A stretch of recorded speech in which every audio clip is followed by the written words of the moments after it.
This conundrum revolves around the beliefs we hold, our consciousness, the limitation of our vision and senses, and the tantalizing realms of the unseen.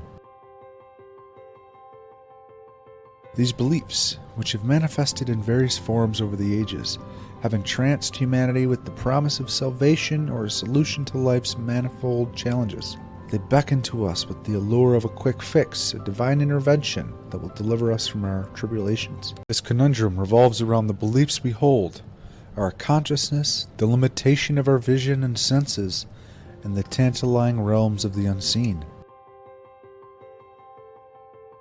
These beliefs, which have manifested in various forms over the ages, have entranced humanity with the promise of salvation or a solution to life's manifold challenges. They beckon to us with the allure of a quick fix, a divine intervention that will deliver us from our tribulations. But, my friends, let us pause and ponder the implications of such beliefs. In many instances, these convictions have led individuals to relinquish personal responsibility for their lives.